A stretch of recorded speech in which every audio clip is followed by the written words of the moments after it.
प्यारे बच्चों, आज हम एंशियंट इंडियन हिस्ट्री का पहला चैप्टर स्टार्ट करने जा रहे हैं। तो जैसा कि आप देख ही चुके हो title, Indian Indus valley civilisation. तो इंडस वैली सिविलाइजेशन ये जो चैप्टर है ये इसलिए इंपॉर्टेंट है कि यहां से जो हमारे इंडिया का रिकॉर्डेड इतिहास है या रिकॉर्डेड हिस्ट्री है, जिसको कि डेट के साथ साबित किया जा सके, वो चीज हमारे हिस्टोरियंस को उपलब्ध है। यानी यहां इंडस वैली के बारे में हम काफी कुछ डिटेल में जानते हैं।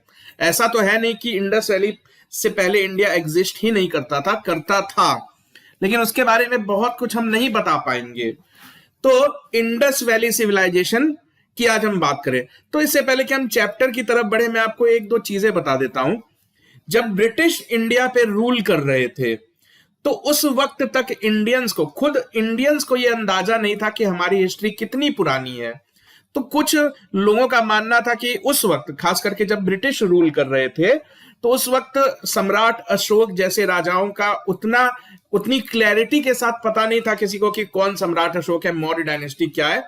तो जनरल परसेप्शन ये थी कि गुप्ता डायनेस्टी के आसपास से हमारी हिस्ट्री स्टार्ट होती है, ऐसा माना जाता था जब अंग्रेज राज कर रहे थे। तो अंग्रेजों के जमाने में ही एक्सकवेशंस वगैरह हुई, अलग अलग जगहों को एक्सकवेट किया गया, तब जाके ये बात पता चलती गई कि नहीं, इंडिया की जो हिस्ट्री है वो तो इससे भी हजारों साल पुरानी है, हजारों साल पुरानी है। यूरोप के किसी भी कंट्री से पुरानी हिस्ट्री है इंडिया की। तो सही मायने में अगर इंडिया की हिस्ट्री कहीं से शुरू मानी जाती है तो इंडस वैली सिविलाइजेशन से। हो सकता है कल को हमें कोई और सिविलाइजेशन मिल जाए जो इससे भी पुरानी हो। तो आइए पता करते हैं कि ये इंडस वैली सिविलाइजेशन क्या चीज थी। तो इंडस वैली सिविलाइजेशन जो है, जब आप सिविलाइजेशन की बात करते हो तो सिविलाइजेशन का बेसिक मतलब क्या होता है? एक लार्ज स्केल ह्यूमन सेटलमेंट, यानी कि एक बहुत बड़े एरिया में, मतलब पुराने जमाने की हम बात कर रहे हैं, एक बहुत बड़े एरिया में बहुत ज्यादा इंसान एक ही जैसे जीवन जिए, एक ही जैसे कपड़े पहने, एक ही भाषा बोले, तो वो सिविलाइजेशन हो गई। तो ऐसा माना जाता है कि ये सारे लोग आपस में किसी ना किसी रूप में जुड़े हैं। तो इंडस वैली सिविलाइजेशन भी ऐसी एक लार्ज स्केल ह्यूमन सेटलमेंट थी। तो ह्यूमन सेटलमेंट का मतलब क्या होता है? सिर्फ रहना खाना ऐसा तो नहीं होता है ना, उसके साथ और भी कई चीजें होती हैं कि क्या कल्चर है आपका, कैसे कपड़े आप पहनते हो, गहने पहनते हो, कैसा खाना खाते हो। तो यही थी इंडस वैली सिविलाइजेशन, जो एंशियंट वर्ल्ड की 3 बड़ी सिविलाइजेशन में से एक सिविलाइजेशन इंडस वैली थी। ठीक है, तो अब ये 3 सिविलाइजेशन कौन थी? तो ये जो 3 सिविलाइजेशंस थी वो थी इजिप्ट में जो सिविलाइजेशन फली फूली, दूसरी मेसोपोटेमिया यानी इराक वाला रीजन, इराक है ये, आज का इराक, और तीसरा जो इंडिया में हुआ। तो इंडस वैली सिविलाइजेशन या कोई भी सिविलाइजेशन, अब आप बोलोगे कि ये चौथा क्या है, ये चाइना में भी एक सिविलाइजेशन हुई हुआंग हो वैली के आसपास, लेकिन ये जो सिविलाइजेशन है ये इन तीनों के कुछ 100 सालों के बाद स्टैब्लिश हुई। तो कई बार ये क्वेश्चन पूछा जाता है कि इंडस वैली सिविलाइजेशन या हड़प्पन सिविलाइजेशन के कंटेम्पररी कौन सी सिविलाइजेशन नहीं है। कंटेम्पररी मतलब एक ही वक्त पे एग्जिस्ट करने वाले, जैसे महात्मा गांधी और जवाहरलाल नेहरू, ये दोनों कंटेम्पररी थे ना, ये दोनों एक ही वक्त पे धरती पे मौजूद थे ना, तो ऐसा ही कंटेम्पररी। तो ये 3 सिविलाइजेशंस कंटेम्पररी मानी जाती हैं, जबकि ये चौथी जो सिविलाइजेशन है इन तीनों के कुछ 100 सालों के बाद एग्जिस्टेंस में आई। तो ये क्वेश्चन कई बार पूछा गया है। अब देखो, सिविलाइजेशन का फंडा क्या होता है कि पुराने जमाने में जो सिविलाइजेशंस बनी थी वो किसी बड़ी नदी के आसपास आके लोग बस जाते थे, क्योंकि खाना खाने के लिए खाना चाहिए, पीने के लिए पानी चाहिए, फार्मिंग करनी है उसके लिए भी पानी चाहिए। तो नदी जो है बहुत इंपॉर्टेंट रोल प्ले करती थी। तो कोई भी बड़ी सिविलाइजेशन आप नोटिस करोगे तो वो नदी के किनारे ही बसी। जो इजिप्ट की सिविलाइजेशन थी वो नील नदी के किनारे, नाइल रिवर के किनारे बसी थी। जो मेसोपोटेमिया की सिविलाइजेशन थी वो टिग्रिस और यूफ्रेटिस नाम की 2 नदियों के बीच में बसी थी।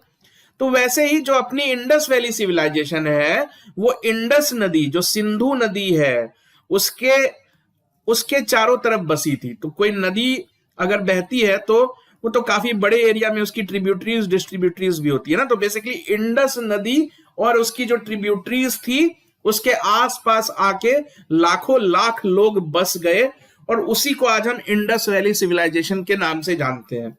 तो ये सिविलाइजेशन जो बसी थी, आज अगर हम ध्यान से सोचे तो उसका ज्यादातर हिस्सा पाकिस्तान में है। तो पाकिस्तान और कुछ हिस्सा इंडिया में, तो यहीं पे बनी थी ये इंडस वैली सिविलाइजेशन, जिसको कि हड़प्पन सिविलाइजेशन भी कहते हैं। तो इसका ज्यादातर हिस्सा जो है वो आज के पाकिस्तान में ही पड़ता है। तो ये तो मैंने आपको बता ही दिया कि आपसे अगर पूछा जाएगा कि दुनिया की 3 सबसे पुरानी सिविलाइजेशन, तो आप इजिप्ट, मेसोपोटामिया और इंडस वैली बोलोगे। ये जो हुआंग है, ये जो चाइना की सिविलाइजेशन है, हुआंगो सिविलाइजेशन, ये बाद में एग्जिस्टेंस में आई। तो ये क्वेश्चन कई बार पूछा गया है। तो ग्रीक सिविलाइजेशन तो ग्रीस में हुई। मेसोपोटामिया सिविलाइजेशन जिसको हम बोलते हैं, वो आज के मैप से मैच कराओगे आप, वर्ल्ड मैप से मैच कराओगे तो इराक नाम का जो देश है, इराक, सीरिया, कुवैत, उन जगहों पे ये मेसोपोटामियन सिविलाइजेशन फैली हुई थी। तो इन दोनों सिविलाइजेशन के बीच काफी गहरे रिश्ते थे। मेसोपोटामियन और इंडस वाले एक दूसरे के यहां आया जाया करते थे। कैसे आते जाते थे? ये रूट आप देख रहे हो, ये सब पानी, समुद्र ही तो है, तो जहाज से आते जाते थे ये लोग। तो ये दोनों सिविलाइजेशन काफी क्लोजली एसोसिएटेड है। ग्रीस जाना है आपको तो आप इधर से जहाज से आओगे। तो ऐसे ये तीनों जो सिविलाइजेशन है एक दूसरे के संपर्क में रहा करती। तो देखो, ये जो सिविलाइजेशन है इसको इंडस वैली सिविलाइजेशन के साथ साथ हड़प्पन सिविलाइजेशन या हड़प्पन सभ्यता भी बोलते हैं। क्यों बोलते हैं? हड़प्पन सभ्यता ही क्यों बोलते हैं? दिल्ली सभ्यता क्यों नहीं बोलते हैं? जयपुर सभ्यता क्यों नहीं बोलते हैं? क्योंकि जो पहली साइट, देखो इंडस वैली में तो कई छोटे छोटे शहर मिले ना खुदाई के दौरान, तो जो पहली बार जहां पे एक्सकवेशन की गई थी वो जगह हड़प्पा ही थी, हड़प्पा। तो क्योंकि हड़प्पा से ही पहली बार इसका पता चला था, इसलिए इसको हड़प्पन सिविलाइजेशन भी बोलते हैं। ये आप देख रहे हो ना, ये हड़प्पा ऐसा दिखता है। तो ये हड़प्पा उस वक्त का बसाया हुआ हड़प्पा है। ये जो आप देख रहे हो ब्रिक्स वगैरह, ईंट वीट देख रहे हो, ये मत सोचना कि ये सब आज के बनाई हुई चीजें हैं। ये उस वक्त यानी आज से 3,500-4 हजार साल पहले बनाई गई चीजें आप देख पा रहे हो। ठीक, तो हड़प्पा जो है, अगर आप मैप की बात करोगे तो पंजाब प्रोविंस में पड़ती है, वो भी पाकिस्तान वाले पंजाब में। ठीक है ना? तो उस वक्त तो पंजाब था नहीं जब अंग्रेजों ने इसकी खुदाई की थी। तो ये वेस्ट, आज अगर हम बात करेंगे तो वेस्ट पंजाब में पड़ता है, ये पाकिस्तान के। तो हड़प्पा की खोज या हड़प्पा का पता तो 1826 में ही चल गया था, 1826 में ही चल गया था कि हाँ हड़प्पा में कुछ है, कुछ पुरानी चीजें मिलनी स्टार्ट हो गई थी हड़प्पा में। लेकिन किसी को यह अंदाजा नहीं था कि इतने बड़े स्केल पे चीजें मिलेंगी। तो 1826 में सबसे पहली बार हड़प्पा के बारे में ये खबरें आनी शुरू हो गई थी कि यहाँ पुराने जमाने की ईंट, पुराने जमाने के बनाए हुए सामान, खिलौने वगैरह मिलने लगे थे। लेकिन इसकी एक्सकवेशन 1921 में की गई। कौन करवाया? Archaeological survey of India. तो उस वक्त आर्कियोलॉजिकल सर्वे ऑफ इंडिया तो पूरी तरीके से ब्रिटिश के कब्जे में था ना, ब्रिटिश ऑफिसर्स इसको चलाते थे ना। तो ब्रिटिश ऑफिसर्स ने ही या आर्कियोलॉजिकल सर्वे ऑफ इंडिया ने ही दयाराम साहनी नाम के बहुत फेमस आर्कियोलॉजिस्ट को भेजा कि आप जाइए हड़प्पा को अच्छे से स्टडी कीजिए, पता लगाइए कि हड़प्पा क्या है, वहां क्या क्या सामान मिल रहे हैं, कितनी पुरानी जगह है ये। तो सबसे पहले जो जगह मिली वो भी हड़प्पा ही थी, और सबसे पहले जहां पे एक्सकवेशन की गई, खुदाई की गई, वो जगह भी हड़प्पा ही थी। तो बच्चों आपको 2 चीजें याद रखनी है कि हड़प्पा की एक्सकवेशन किस ईयर में की गई। तो 1921 में की गई। किसने की? आर्कियोलॉजिकल सर्वे ऑफ इंडिया के एम्प्लॉय थे, बहुत बड़े ऑफिसर थे, दयाराम साहनी, उन्होंने की। ठीक, तो क्योंकि सबसे पहली जो जगह थी वो हड़प्पा ही थी, तो उस वक्त तो अंदाजा नहीं था कि और भी जगहों पे ऐसा कुछ मिलेगा। तो क्योंकि हड़प्पा तक ही सारा फोकस सीमित था, तो इसलिए पहले इसका नाम दे दिया गया हड़प्पन सिविलाइजेशन। लेकिन बाद में जब और जगह मिलने लगी, इंडस वैली के किनारे और जब खुदाई की गई, तो देखा गया कि अरे इंडस वैली के किनारे तो हजारों, मतलब सैकड़ों किलोमीटर दूर दूर तक फैले हुए छोटे छोटे टाउन्स हैं, टाउनशिप्स हैं, छोटे छोटे विलेजेस हैं, जो कि इशारा करती हैं कि ये एक सिर्फ हड़प्पा में ही नहीं बल्कि काफी बड़े एरिया में सिविलाइजेशन फैली हुई थी। इसलिए हड़प्पन सिविलाइजेशन के साथ ही साथ इसको फिर इंडस वैली सिविलाइजेशन भी कहा जाने लगा। इंडस, क्योंकि इंडस नदी के चारों तरफ ये इसके सबूत मिल रहे थे।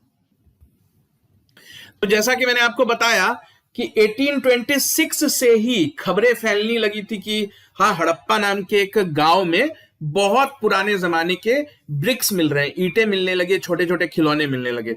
तो हुआ यह था कि एक ब्रिटिश एक्सप्लोरर था चार्ल्स मेशन करके, तो वो उस गांव से गुजर रहा था, वो हड़प्पा गांव से गुजर रहा था। तो उसको कुछ छोटी छोटी ईंटें मिली, ब्रिक्स मिले और छोटे छोटे खिलौने मिले। तो उसको लगा कि ये इसी गांव के बच्चों ने बनाया होगा। लेकिन जब गांव वालों से पूछा गया तो बोला कि नहीं साहब, ये तो हमारे हैं नहीं, हमने तो बनाए नहीं। तब उसने और थोड़ी बहुत खुदाई की तो देखा कि अरे नहीं, ये तो हजारों हजारों साल पुरानी चीज है। तो 1826 में ही पता चल गया था कि हाँ, हड़प्पा में कोई बहुत पुरानी सिविलाइजेशन के अवशेष या सबूत देखने को मिल रहा है। लेकिन खुदाई जो है वो स्टार्ट हुई 1920 में, और 1921 में हड़प्पा पूरी तरीके से दुनिया के सामने आ गया। तो हड़प्पा की जो एक्सकवेशन है हमने तो देख ही लिया किसने की, तो दयाराम साहनी ने की। तो दयाराम साहनी थे कौन? तो वो एक आर्कियोलॉजिस्ट थे जो आर्कियोलॉजिकल सर्वे ऑफ इंडिया में काम करते थे। तो ये हड़प्पा की खुदाई कब हुई? तो 1921 में हुई। तो हड़प्पा में तो खुदाई हो ही रही थी साथ ही कुछ 100 किलोमीटर की दूरी पे एक टाउन था मोहनजोदड़ो का। तो मोहनजोदड़ो नाम के टाउन में भी खुदाई स्टार्ट करवा दी आर्कियोलॉजिकल सर्वे ऑफ इंडिया ने। तो वहां पे जो खुदाई हुई वो आर.के. बनर्जी के लीडरशिप में हुई। तो ये दोनों नाम आपने याद रखने हैं बच्चों। दयाराम साहनी हड़प्पा में खुदाई कर रहे थे, आर.के. बनर्जी मोहनजोदड़ो में अगले साल खुदाई की उन्होंने, एक्सकवेशन। तो 1921 में सबसे पहले हड़प्पा मिला हमें, और उसके अगले साल मोहनजोदड़ो का पता चल गया। तो ये सब हो किसके कहने पे रहा था? आर्कियोलॉजिकल सर्वे ऑफ इंडिया के कहने पे ये सारी खुदाइयां हो रही थी ना। तो आर्कियोलॉजिकल सर्वे ऑफ इंडिया के जो डायरेक्टर थे वो थे ब्रिटिश ऑफिसर जॉन मार्शल। तो जब इस तरह के टाउन्स मिलने लगे, हड़प्पा मिल गया, मोहनजोदड़ो मिल गया, तो इनकी समझ में आ गया कि एक बहुत पुरानी सभ्यता है, बहुत एंशियंट है। तब तक इंडियंस को भी नहीं पता था कि हमारी हिस्ट्री सम्राट अशोक से शुरू होती है या चंद्रगुप्त या किससे स्टार्ट होती है, गुप्त डायनेस्टी से स्टार्ट होती है या कहां से होती है। तो अब इन्होंने क्या किया, पूरी दुनिया के सामने अनाउंस किया कि देखो इंडिया में एक बहुत बड़ी घटना हुई है, हमको एक बहुत बड़ी सिविलाइजेशन का पता चला है। तो जॉन मार्शल ने, ठीक है। तो इंडस वैली सिविलाइजेशन से ही इंडिया की हिस्ट्री शुरू हुई है, ये सच नहीं है, ठीक। उसके बाद के ईयर्स में जो खुदाई हुई उससे भी पुराने सिविलाइजेशन का पता चला। तो वो सिविलाइजेशन है मेहरगढ़। तो आज आपके सिलेबस में, जब हम सब छोटे बच्चे हुआ करते थे, जब हम सब कॉम्पिटिटिव एग्जाम्स की तैयारी करते थे, तो हमारे सिलेबस में ये नहीं पढ़ाया जाता था मेहरगढ़। लेकिन क्योंकि आज पूरी दुनिया को पता है कि इंडस वैली से भी पहले इंडिया में सिविलाइजेशन बस चुकी थी, वो जगह थी मेहरगढ़। तो हमको मेहरगढ़ के बारे में भी पढ़ना होता है आज एग्जाम के पॉइंट ऑफ व्यू से। तो मेहरगढ़ जो है एक लार्ज नियोलिथिक साइट, नियोलिथिक का मतलब होता है नए जमाने की, तो लिथिक का मतलब होता है पत्थर, यानी पत्थर वाले युग से हट के। तो पहले इंसान क्या करते थे, पत्थरों से हथियार बनाते थे, पत्थर के बनाए घरों में रहते थे। तो जब वो जमाना खत्म हो गया तो एक मॉडर्न तरीके से रहना स्टार्ट कर दिया लोगों ने, घर वर बसाने स्टार्ट कर दिए, सिटीज बसानी स्टार्ट कर दी। तो ऐसी पहली नियोलिथिक साइट इंडस वैली नहीं है। आज हम जानते हैं कि ऐसी पहली कोशिश या पहली साइट मेहरगढ़ में है। तो मेहरगढ़ आप देख रहे हो, तो ये इंडस वैली के जितना बड़ा तो नहीं है, क्योंकि इंडस वैली तो काफी लंबे चौड़े एरिया में फैला है ना, ये पूरा एरिया इंडस वैली का है, जबकि मेहरगढ़ एक छोटी सी जगह है। तो जगह और पूरी सिविलाइजेशन में अंतर होता है। तो लेकिन हमको प्रूफ तो मिल ही गए हैं कि मेहरगढ़ में भी लोग रहते थे, इंडस वैली से काफी पहले रहते थे। तो मेहरगढ़ कहाँ है? तो बलूचिस्तान में है। बलूचिस्तान कहाँ है? तो आज ये पाकिस्तान में है, उस वक्त ये इंडिया में ही था। तो मेहरगढ़ जो है ये 7000 बीसी से लेके 2600 बीसी तक यहां लोग रहते थे। अब ये बीसी का क्या चक्कर है बच्चों, तो ये 0 है, तो इधर जो आप जैसे पॉजिटिव नंबर और निगेटिव नंबर समझते हो ना, जैसे यहां +1 +2 है, आप 0 के पीछे जाओगे तो -1 -2 हो जाता है, ऐसे ही एडी और बीसी का फंडा हो। तो तारीख को जो है, पूरी हिस्ट्री को जो है ना, एडी और बीसी में बांट दिया गया है, एडी बीसी। ऐसा माना जाता है कि जीसस क्राइस्ट के बर्थ के हिसाब से, जीसस क्राइस्ट के बर्थ के पहले, बिफोर क्राइस्ट, और एनो डोमिनी यानी जन्म लेने के बाद। तो अगर हम बीसी की बात करेंगे तो अगर 10 बीसी और 20 बीसी को कंपेयर करोगे बच्चों, तो कौन सा पहले आएगा? पहले 20 बीसी आएगा ना, फिर 10 बीसी, यानी 20 बीसी की जो तारीख है वो 10 बीसी से भी पुरानी है।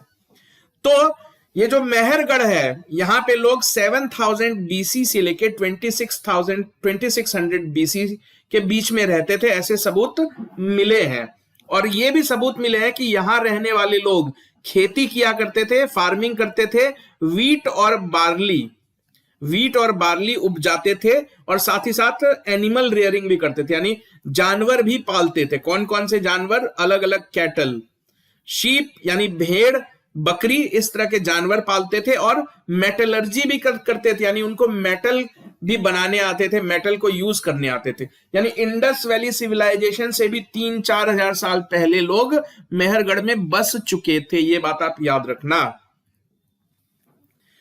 तो अब इंडस वैली कहां से आ गया? जब मेहरगढ़ में सब कुछ ठीक ही चल रहा था, तो इंडस वैली कहां से आ गया? तो सबसे पहले जो ट्रेस मिले वो इंसान के बसने के इंडियन टेरिटरी में, इंडियन की बात कर रहे हैं हम, तो मेहरगढ़ से मिले, ठीक है ना। अब मेहरगढ़ से तो हमको यह भी पता चलता है कि ये क्या क्या सामान उगाते थे, कौन कौन से अनाज उगाते थे, एग्रीकल्चर थे, कौन कौन से जानवर पालते थे, ये सब हमको पता चला है। यही सारे लक्षण, यही जो अनाज ये खाते थे, वीट बार्ली, जो जानवर ये पालते थे, यही सारे लक्षण हमको इंडस वैली में भी देखने को मिलते हैं। तो ऐसा माना जाता है कि यही लोग, मेहरगढ़ में रहने वाले लोग ही किसी रीजन की वजह से, किसी कारण ये इंडस वैली में शिफ्ट हो गए थे, और इन्हीं लोगों ने मेहरगढ़ छोड़ के इंडस वैली जैसी बड़ी सिविलाइजेशन को स्टैब्लिश किया था। तो इसलिए मेहरगढ़ को पेरेंट माना जाता है इंडस वैली सिविलाइजेशन का। तो मेहरगढ़ में तो इन लोगों ने 2600 बीसी के बाद कोई सबूत ही नहीं मिलता है कि वहां कोई रहता था। तो वहां के लोग गए कहां? तो वहीं के लोग इंडस वैली में आ चुके थे तब तक। अगर आप मैप देखोगे ध्यान से, तो मेहरगढ़ से बहुत ज्यादा दूर तो है नहीं हड़प्पा, मोहनजोदड़ो, ये देख रहे हो ना। तो इसीलिए माना जाता है कि यही लोग शिफ्ट कर गए, ठीक। तो इंडस वैली सिविलाइजेशन जो बसनी स्टार्ट हो गई, जो जहां पे बस लोग आके बसना स्टार्ट हो गए, वो 3300 बीसी से ही स्टार्ट हो गए थे, और इंडस वैली 1500 बीसी आते आते बिल्कुल खत्म हो चुकी थी। यानी आप कह सकते हो बच्चों कि 1700-1800 साल तक इंडस वैली सिविलाइजेशन एग्जिस्टेंस में रही थी। तो इंडस वैली सिविलाइजेशन जो 1700-1800 साल तक रही धरती पे एग्जिस्ट करती थी, तो इसके पूरे लाइफ को 3 हिस्सों में बांटा गया। पहला हिस्सा तो वो होता है ना जहां लोग जस्ट आके बसना स्टार्ट करते हैं, तो इस तरह इसको 3 हिस्सों में बांटा गया, अर्ली फेज, मैच्योर फेज और डिक्लाइनिंग फेज। अर्ली फेज वो फेज थी जहां मेहरगढ़ को छोड़ के लोग यहां आके बसना स्टार्ट हो गए थे। मेहरगढ़ को में लोगों ने 2500 बीसी के आसपास रहना बिल्कुल छोड़ दिया था, यानी कुछ 100 सालों तक तो यही इसी चीज में बीत गए कि मेहरगढ़ छोड़ के लोग इधर आके बस रहे हैं। फिर आया मैच्योर फेज। मैच्योर फेज यानी कि लोग बिल्कुल आराम की जिंदगी जीते थे, सब कुछ अपना अच्छे से स्टैब्लिश कर लिया था, ट्रेड वगैरह, यानी सब कुछ सेट कर लिया था, ठीक है। फिर आया डिक्लाइनिंग फेज। डिक्लाइनिंग फेज यानी कि उसके बाद जो इंडस वैली सिविलाइजेशन है उसमें प्रॉब्लम्स आने लगी, पता नहीं कुछ तो हुआ जिसकी वजह से ये डिक्लाइन कर गई। लोग इंडस वैली को छोड़ के पता नहीं कहां चले गए, अचानक से इंडस वैली में लोगों ने रहना बंद कर दिया, तो वो हो गया डिक्लाइनिंग फेज। तो इंडस वैली सिविलाइजेशन जो है कितनी बड़ी है इसका अंदाजा आप इसी से लगा लो कि अभी तक की खुदाई में 1400 छोटे छोटे विलेज और टाउन्स मिल चुके हैं। 1400 लोकेशंस पे इंडस वैली के सबूत हमको मिले हैं। तो इन 1400 में से ज्यादातर जगह है तो भारत में। तो 925 साइट्स भारत में है, 475 साइट्स जो है पाकिस्तान में है। लेकिन जो बड़े बड़े शहर थे इंडस वैली के, वो सब पाकिस्तान में थे। यानी ज्यादा साइट्स मिली तो इंडिया में है, लेकिन बड़े बड़े शहर जो बसाए गए थे वो तो मेहरगढ़ से आके बसाए थे ना, इसीलिए बड़े बड़े शहर जो है वो मोस्टली आपको आज की डेट में पाकिस्तान में देखने को मिलेंगे, और कुछ साइट्स अफगानिस्तान में भी देखने को मिलती है। ठीक है ना। तो ये जो सिविलाइजेशन थी ये काफी बड़े एरिया में फैली हुई थी। 1.2 मिलियन स्क्वायर किलोमीटर में फैली हुई थी, जो कि मेसोपोटेमियन सिविलाइजेशन से 20 गुनी बड़ी थी।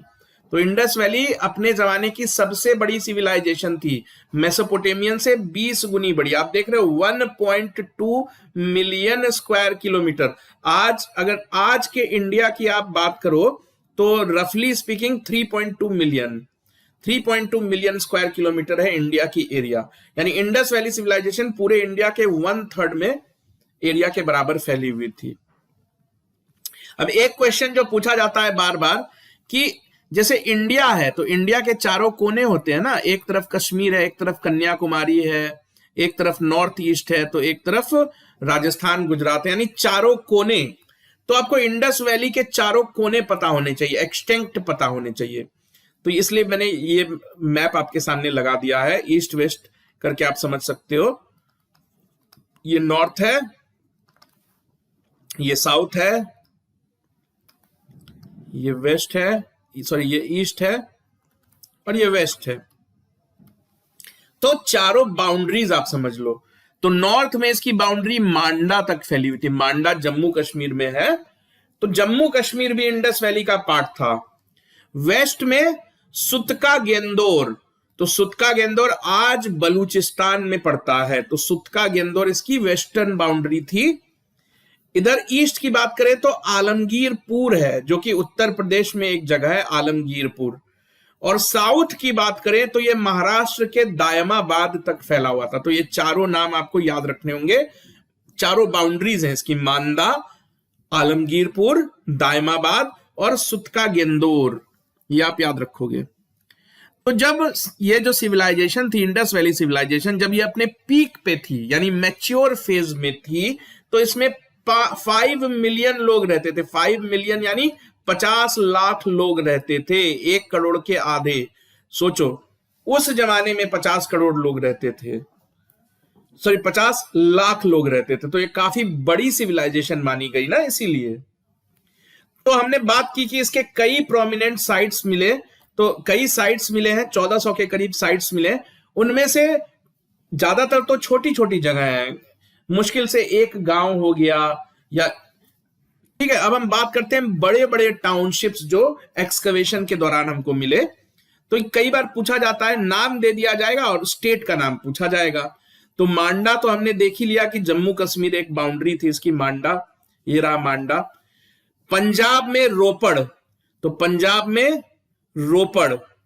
हरियाणा में कौन कौन सी जगह मिली, बनवाली और राखीगढ़ी। तो आप ये देख रहे हो हरियाणा, बनवाली, राखीगढ़ी।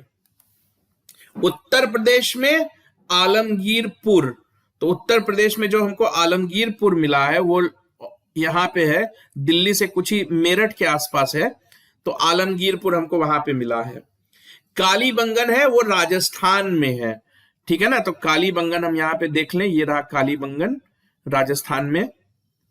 तो आपको एरिया समझ में आ रहा है ना, ये सारी एरियाज जो है वो इंडस वैली के अंडर आते थे। गुजरात में कई जगह मिली है, तो सबसे ज्यादा साइट्स अगर इंडिया में कहीं मिली है तो वो गुजरात में ही मिली है। तो गुजरात में है लोथल, धोलावीरा। लोथल, आइए हम देख लें, लोथल लोथल लोथल, ये रहा लोथल गुजरात में।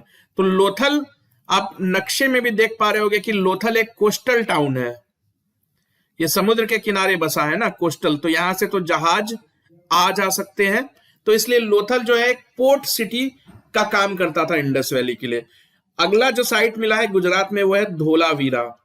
अब देख रहे हो धोलावीरा, तो ये रन ऑफ कच्छ के बीचों बीच मिला है। फिर है सुरको टाडा, सुरको टाडा, ये आप जगह देख रहे हो धोलावीरा के पास ही है। फिर है देसलपुर, रंगपुर, ये सब गुजरात में ही है, देसलपुर, रंगपुर वगैरह। महाराष्ट्र में हमको मिला है दायमाबाद। तो आप ये नाम याद रखोगे और स्टेट के नाम याद रखोगे कि कौन सी लोकेशन जो है वो किस स्टेट में हमको मिली है। ठीक है, तो सिर्फ इंडिया में ही नहीं, मैंने तो आपको बताया ना कि इंडिया से ज्यादा बड़े बड़े टाउन्स जो है वो पाकिस्तान में मिले हैं। इंडिया में संख्या में ज्यादा है, लेकिन जो बड़े बड़े प्रोमिनेंट टाउन्स थे ना वो पाकिस्तान में देखने को हमको मिलते हैं। तो आइए पाकिस्तान में कौन कौन से बड़े बड़े साइट्स मिले हैं। तो हड़प्पा, मोहनजोदड़ो, कोट डीजी, चान्हू-दाड़ो और सुख्ता गेंदोर, ये सारी जगह जो है पाकिस्तान में मिली है। ये सिविलाइजेशन इंडिया पाकिस्तान के साथ साथ अफगानिस्तान में भी फैली हुई थी। तो अफगानिस्तान का जो सबसे प्रोमिनेंट साइट है वो है सुरतोगई। तो ये साइट्स के नाम आप याद रख लोगे बच्चों। आगे बढ़ने से पहले मैं आपसे रिक्वेस्ट करूंगा कि वीडियो पॉज कर लो, हो सके तो रिवाइंड कर लो और इन लोकेशंस को याद कर लो कि कौन सी लोकेशन किस स्टेट में। आपको मेमोरी में मेमोराइज करने में, विजुलाइज करने में काफी आसानी होगी। तो बच्चों अब ये समझ लेते हैं कि इसको सिविलाइजेशन क्यों बोलते हैं। क्यों हम ये मान लेते हैं कि मोहनजोदड़ो, हड़प्पा या कह लो कि लोथल, ये सब एक ही सिविलाइजेशन थे। क्यों नहीं हम ये कहते कि लोथल में रहने वाले लोग अलग थे, मोहनजोदड़ो में रहने वाले लोग अलग थे। यानी कुछ तो कॉमन होगा ना इन सब के बीच, तभी तो हम इन सब को एक ही सिविलाइजेशन का हिस्सा मानते हैं। तो आखिर क्या है वो फीचर्स, किन वजहों से हम इन सबको एक ही सिविलाइजेशन का हिस्सा मानते हैं। तो कुछ कॉमन फीचर्स हैं जो आपको कहीं भी चले जाओ, किसी भी साइट को विजिट कर लो, आपको वो चीज देखने को मिलेगी, जिससे कि पता चलता है कि भले ही ये लोग अलग अलग शहरों में रहते थे, लेकिन ये सब एक जैसा ही बिहेव करते थे, एक जैसा ही खाना खाते थे, एक जैसी लैंग्वेज बोलते थे। तो कुछ कॉमन चीजें हैं सबके बीच, तो इन्हीं को हम कहते हैं फीचर्स ऑफ द सिविलाइजेशन। तो सबसे बड़ी जो फीचर है वो है टाउन प्लानिंग। तो टाउन प्लानिंग का मतलब होता है कि जो शहर इन लोगों ने बसाए या जो छोटे छोटे टाउन्स बसाए, उनको काफी प्लान करके बसाया। ऐसा नहीं है कि जिसको जहां जगह मिली जाके घर बना लिया। तो काफी प्लानिंग ये लोग करते थे। सड़क बनाते थे, घर कहाँ बनेंगे, कैसे बनेंगे, सब कुछ डिसाइड करते थे। ये सारी चीजें हम पार्ट 2 में डिटेल में पढ़ेंगे। पहले हम फीचर समझ लें कि क्यों सब वो फीचर्स जो हर जगह आपको देखने को मिल रहे हैं, जिससे कि हमको ये बात समझ में आती है कि जो अफगानिस्तान वाली साइट है, जो गुजरात वाली साइट है, दोनों एक ही लोगों ने, एक ही सभ्यता के लोगों ने बसाई है। जो दूसरा फीचर हमको देखने को मिलता है वो है इलेबोरेट ड्रेनेज सिस्टम। जैसे आज हमारे घर में साफ सफाइयों के लिए बाथरूम बने होते हैं, नालियां बनी होती हैं। हम बात कर रहे हैं आज से लगभग 4000 साल पहले की। तो आज से लगभग 4000 साल पहले कोई उम्मीद भी नहीं करता होगा कि इलेबोरेट ड्रेनेज सिस्टम बनाए गए थे। इंडस वैली के छोटे छोटे बड़े बड़े शहरों में नालियां बनाई गई थी, बाथरूम बनाए गए थे, जगह जगह पे डस्टबिन रखे गए थे, यानी साफ सफाई का पूरा ध्यान रखते थे ये लोग। सील यूज करते थे, सील। जैसे आज हम सिक्के यूज करते हैं ना, सिक्के, किसी को पेमेंट करनी होती है तो सिक्के यूज करते हैं, उस टाइम ये लोग सील यूज करते थे। तो सील के कई काम होते थे। सील दिखा के, सील को आप पैसों के रूप में भी यूज कर सकते थे। एक सील आपकी आइडेंटिटी भी होती थी। जैसे कि आज हम अपने जेब में आधार कार्ड लेके चलते हैं, तो आधार कार्ड पढ़ते ही कोई बता देगा कि अरे ये तो दिल्ली में रहता है या ये तो गुजरात में रहता है। तो उस टाइम आपको अपने जेब में सील कैरी करनी होती थी कि मैं लोथल में रहता हूं या फिर मैं मोहनजोदड़ो में रहता हूं। तो ये सारे सिस्टम इन लोगों ने बना रखे थे। ये लोग स्टैंडर्ड वेट और मेजरमेंट यूज करते थे। स्टैंडर्ड वेट मेजरमेंट क्या होता है? आज अगर कोई मद्रास में 1 किलो चीनी खरीदने जाता है या फिर दिल्ली में 1 किलो चीनी खरीदने जाता है, तो 1 किलो का मतलब तो मद्रास में भी वही है जो दिल्ली में है। तो इसको बोलते हैं स्टैंडर्ड वेट, यानी एक ऐसा वेट जो कि आप कहीं भी चले जाओ उसका मतलब ना बदले, मतलब सेम रहे। तो स्टैंडर्ड वेट मेजरमेंट इन लोगों ने बना रखे थे। इन्होंने मेटल के यूज में काफी डेवलपमेंट कर लिया था, यानी जो धातु थे अलग अलग, सोना चांदी भी यूज करते थे ये लोग, कॉपर यूज करते थे, ब्रॉन्ज यूज करते थे, साथ ही पोट्री भी करते थे। पोट्री यानी मिट्टी के बर्तन बनाना, घड़े वगैरह बनाना। तो ये सब किसी एक शहर में नहीं, पूरे इंडस वैली में देखने को मिल रहा है। तो इन्हीं सब चीजों का जब पता लगा तो सबकी समझ में आ गया कि अफगानिस्तान से लेके गुजरात, ये जो लोग बसे थे ये सब एक ही थे, एक ही सभ्यता के थे। और आर्ट एंड क्राफ्ट, जैसे कि ज्वेलरी बनाना या फिर पॉटरी, खिलौने वगैरह बनाना, स्टैचूज बनाना, उसमें भी इन लोगों ने काफी महारत हासिल कर ली थी। तो यही कुछ फीचर्स थे सिविलाइजेशन के। और जो एक और बात थी कि इनकी रिलीजियस प्रैक्टिस भी वेल स्टैब्लिश थी, यानी जो भगवान थे इनके, वो पूरे इंडस वैली में एक ही तरह के भगवान देखने को मिलते हैं जिनकी ये पूजा करते थे। तो यानी इन्होंने अपना एक रिलीजियस सिस्टम भी बना रखा था। इनका अपना एक फिक्स्ड बरियल सिस्टम था। बरियल सिस्टम यानी किसी की मृत्यु हो जाती है तो उसको आज हम जलाते हैं या दफनाते हैं। अलग अलग धर्मों में अलग अलग प्रैक्टिस है ना, तो इन्होंने भी अपनी सारी प्रैक्टिस बना रखी थी। ऐसा नहीं है कि जिसके मन में जो आए वही करेगा, सब एक सिस्टम, बंधा बंधाया सिस्टम था। तो इसी बंधे बंधाए सिस्टम से ही तो सिविलाइजेशंस बनती है ना, ठीक है ना। तो यही कुछ फीचर्स थे, हम इन फीचर्स को पार्ट 2 में इलेबोरेटली कवर करेंगे, ठीक। और एक और जो फीचर जो इंडस वैली के बारे में हमको पता चलती है कि ये ट्रेड और कॉमर्स में काफी आगे बढ़ गए थे। ट्रेड कॉमर्स यानी बिजनेस। तो ये जहाज वहाज इनके जाया करते थे, इंडस वैली से निकल के जहाज दूसरी सभ्यताओं के लोगों के पास जाते थे। मेसोपोटामिया जाते थे, ग्रीस जाते थे और अपना सामान वहां बेच के वहां का सामान यहां लेके आते थे। तो ये सारे सबूत हमको देखने को मिलते हैं। और जैसा कि मैंने आपको बताया ही कि सील्स वगैरह इन्होंने बना ही लिए थे, जिसको कि पैसों के रूप में भी ये लोग कभी कभी यूज करते थे। तो ये सारे फीचर्स हम डिटेल में पार्ट 2 में समझेंगे।